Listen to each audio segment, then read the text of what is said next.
Okay, so the last session I was building a widget application using the Qt TableView, and in this session I'm going to be using the new Qt Quick TableView that we just introduced in Qt 5.12, and also another helper class that helps you a lot to use the TableView. It's DelegateChooser.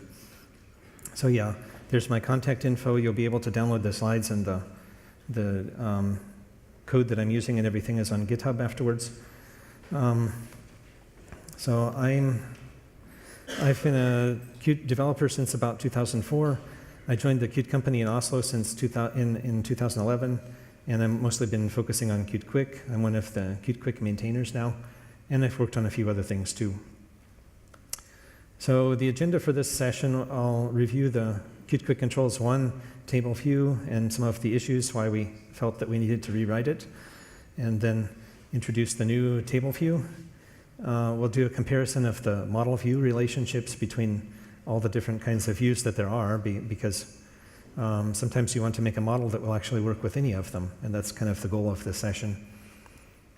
And then I'll do a bit of a demo and walkthrough of how I took this QPS code that I got. It's a third-party application, and kind of refactored it to work with the new Quick TableView. And then we'll talk about the remaining work that we have left to do. So Controls 1 TableView. The advantages, this was supposed to be live in here. Let's see. Well, it's not. Okay, so I'll show you at the end what that looks like. But there's a Controls 1 TableView, and it actually looks a lot like the widgets TableView. That's one of the advantages, is that it has native styling. And actually the API of that is quite nice too, because you get to control the columns the way that they're being laid out. The disadvantages, though, are that in order to have that API, you have to have data roles in your model. And that's basically just what happens when you use ListView in Qt Quick. It doesn't access individual columns in the model. It accesses data roles instead. So you have to have declare those. And we have performance problems. And the main reason is because the table view is really just a list view underneath.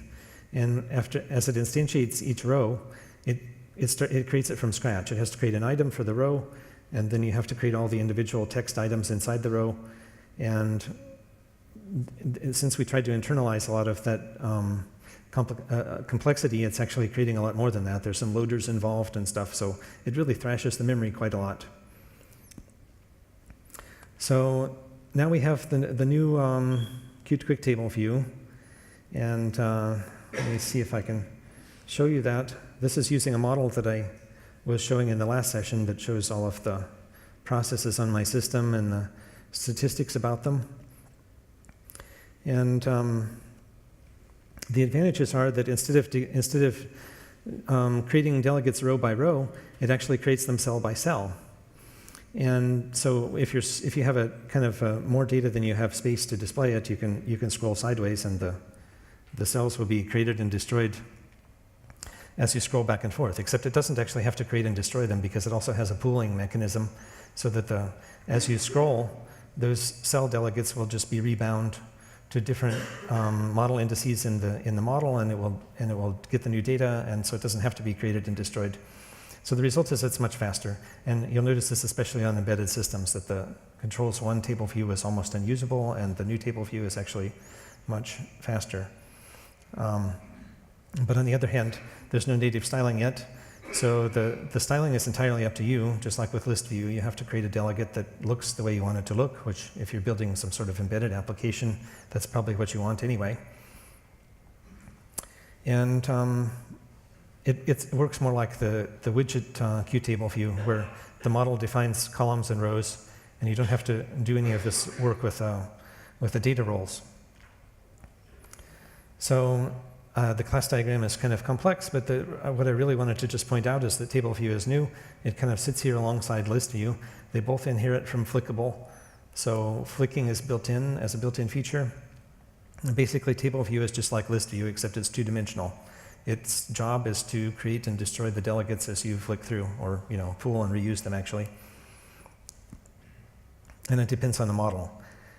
And So here, this is another complex diagram, which we don't have to go into all the details, but basically up here I've got a list view, and over here I have the Qt TableView, and here I have the new TableView in Qt Quick. And the way I've set things up in this presentation, they're all able to share the same model, actually. So how this was kind of a review from the last session. If the TableView wants to render this cell here that I've shown with the green box, then that's at column 5, row 9. It doesn't really care about what type of data that is. It just asks the model to provide it the data for column 5 and row 9. So it's going to call this data accessor, passing in a QModel index that asks for that cell. And it gets back a string and it renders it.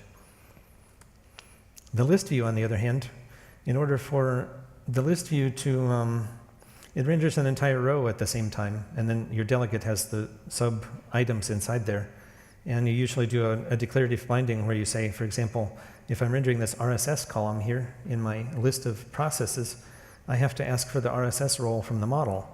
Well, the model doesn't, that's not a built-in feature of the QAbstract item model, but what you have to do is provide a Q hash that maps the byte array as the string that you specify in QML, and it maps that to an int, which is the role.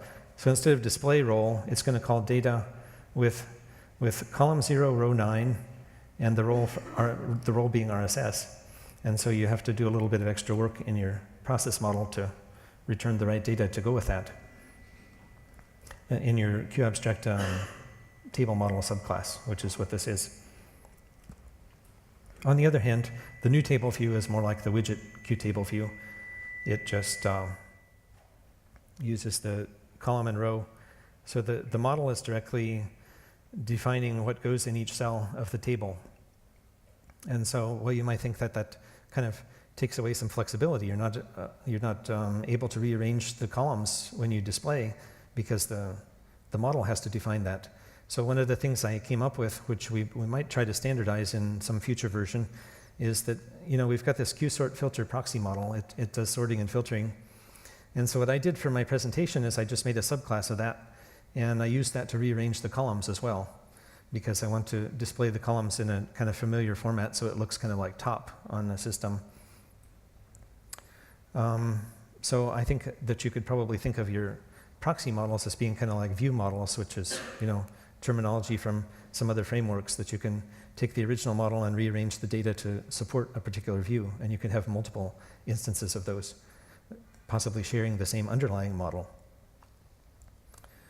Okay, so QPS review, in case you weren't in the last session, you know what top is, right? It shows the processes on your system sorted by either CPU or memory typically.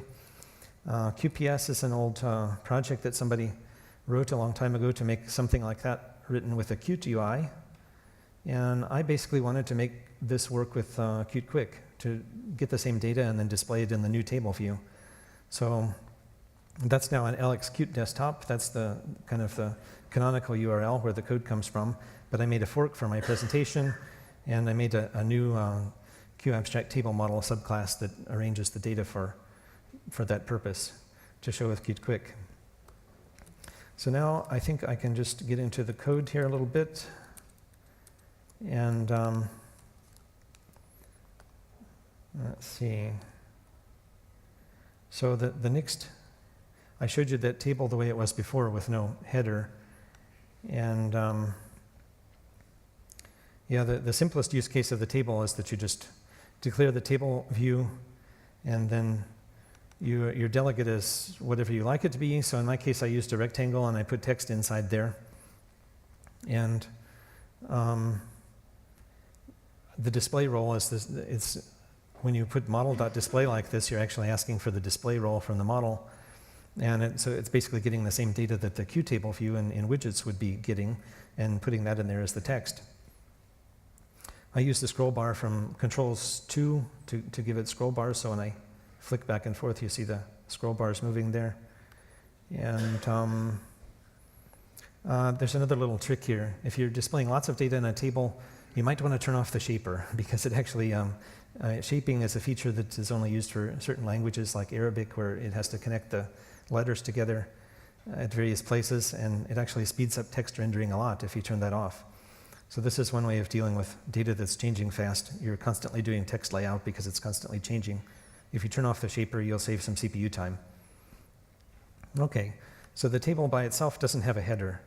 That's a feature that I added here for my presentation. And notice that it moves together with the table, and when I scroll the table, the data just goes underneath. So how did I do that? Well, it's outside the table view. I just created a row with a repeater, and then I create these orange rectangles in the repeater according to how many columns I've got in my model. And I set the width of these things using a column width function, which I'll show you in a minute how that works. And then I call the header data function on my model to get that. So the header data, of course, when you override a QAbstract table model, you have to override row count, column count, and data. That's the minimum. But if you're going to show a header, you need to override header data as well. And so that will just, the section is the integer that specifies which column we're looking at, because it can actually have different orientations, horizontal or vertical. So the orientation is passed in. Since I'm drawing a horizontal header across the top of my table, then that will be horizontal. And then I just ask this code that I reused from QPS, what is the name of that field that I'm going to display there. And okay, the column width function, that's a function that you don't normally have to override in the QAbstract table model, but it's useful to have for a QML UI like this, because the table view by default, like I said, it's really efficient. It doesn't create all of the delegates to begin with. It only creates the ones that are actually viewable, visible on the screen. So it doesn't really know what is the maximum width of a column, for example, because it hasn't created all the delegates yet. So like if we go through these users and groups, there's only a few of them that are actually really wide. And so when you create the table view, if you haven't specified any other way to calculate the column width, it will just instantiate the delegates that it has to, and then it will check the maximum width of those using the implicit width, and that becomes the width of that column. And then it will not change as you scroll through, because that would be really disorienting if you're scrolling through and the table is kind of jumping around to different column widths. So by default, that's what it does. So I provided a function here where I actually do spin through all of the rows of my model, because I know that I'm simply going to display text in there. TableView doesn't know that. The delegate could be anything.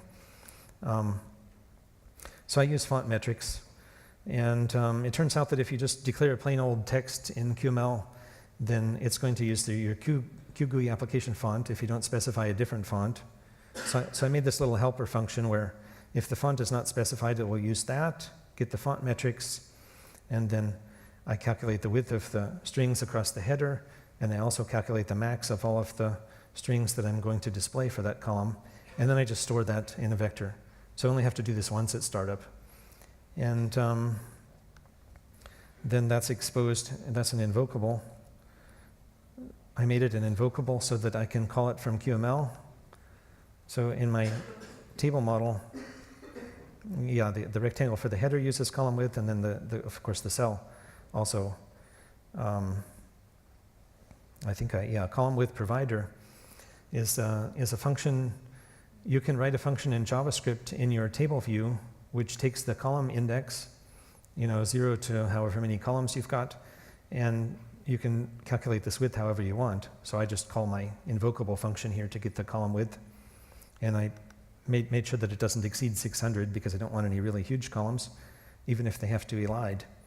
So I have the eliding turned on here, and so that's basically how that works so far. But now we haven't got very many features in our table yet. We just have the header, and I typically want to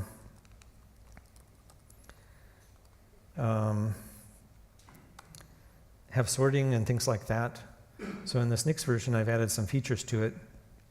Now we can actually sort by whatever field we like. And so how did I do that? Well, now I've made my column headings a little bit more complex, so I put them in a separate QML file. And so this is a rectangle with text like it was before, but now I have this indicator, and I was, you might put an image there, but I was lazy. I just used a caret character. And by default, there's only one column being sorted. So by default, the column is not sorted. So its default state is empty string, like every item has a default state. And then I put a tap handler in here, so when I tap on the column heading, it will go to the next state. And the next state it will either be up or down, and then it's going to do some property changes in response to that, and then emit a sorting signal. And then over here in my table, then I said whenever the sorting signal is emitted, then I want to sort my table. So I just called an invocable sort function on the sort filter process model. Now, QSort filter proxy model we talked about in the last session, because you typically need to use this in order to get sorting and filtering features even with the widget table view. But it's not really set up for direct exposure to QML just yet. So that's something we maybe need to fix in the next version of Qt in 5.13 or something like that. We should make a version of this that's actually suitable for use in QML. And the main thing is that the functions that you need to be invocable. So I had to subclass just to make them invocable. And I added a property. And while I was at it, in my subclass, I also reordered the fields. So now I just have this vector of fields over here. And then I implemented these map functions. So when the view wants to show something for a particular cell, then you're going to have a source index, and it will map it to the proxy index, I guess, is the one that the view is going to ask for, and then we're going to map it to the source index in the original model, which is this model. So those functions are not too hard to implement, and that allowed me to rearrange my columns, because I'm used to running top in the terminal and seeing them in a particular order, so I wanted to have the same order in this case. So we can sort, and by calling the sort function, and I have a timer in there to update it periodically and have some control over how often that runs. And let's see. Well, the next thing you might notice is that sorting doesn't, it's doing an alpha sort. So that works well for strings, but it doesn't work so well for numbers like PIDs, right? So the next thing I wanted to do is to fix that. And so I did that by adding another feature to my model, which is that I want to get some sortable data, because the data function usually just returns a string. But in addition to all the roles that Qt already knows about, you can add additional roles to your model. So I added one that's called the sort role, which if it's a number, it's going to return a number. And I did that by implementing a virtual function in this QPS code that I borrowed from. So if it knows that the data is actually a number, then it returns a number as a variant. So the sort filter proxy model already knows how to sort numbers. It's just that you have to give it the right data to begin with. And otherwise, I think that was the only new feature in that. Oh, and sort initially. There's an initial sort role, so I made it so that if you sort by memory, for example, you're going to get the largest value first. If you sort by user or any other string, you're going to get the smallest value first. So that's done by having the initial sort order role here in your data function as well. And then I said if it's numeric, then I want descending order, otherwise I want ascending order. So you have some control over that in your model. You can control the initial sort direction. And then in my header, I actually made use of that to set the sort order the right direction to begin with the first time you click on the column.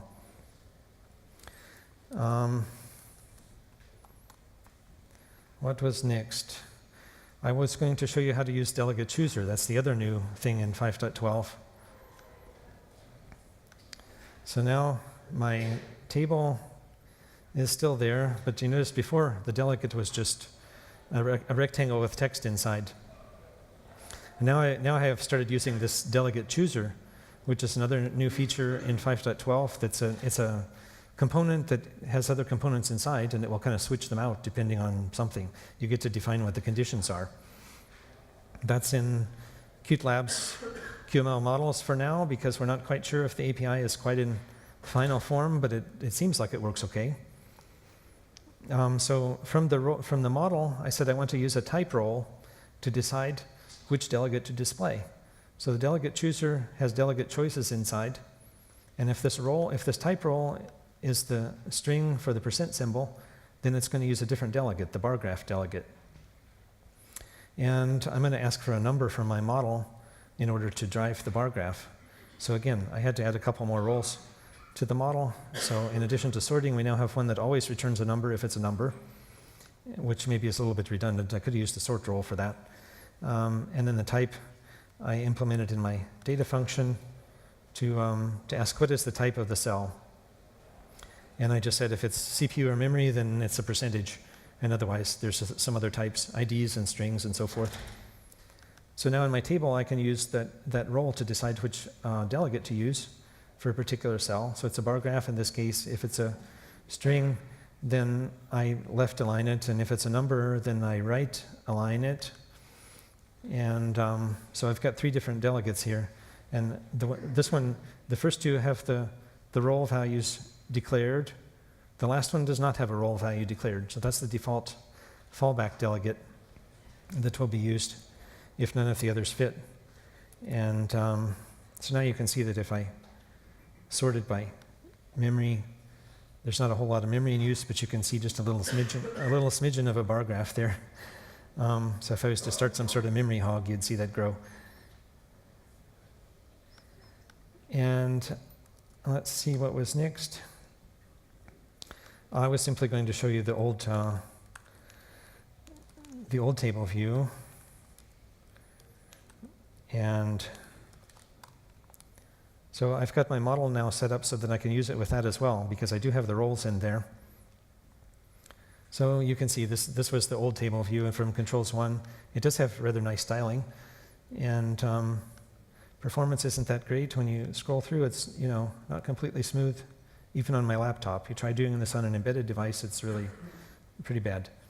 So this is why we ended up rewriting it, because we just basically made that too complex internally to be able to support the feature set and make it fast at the same time. But I can show you the code also for a list view.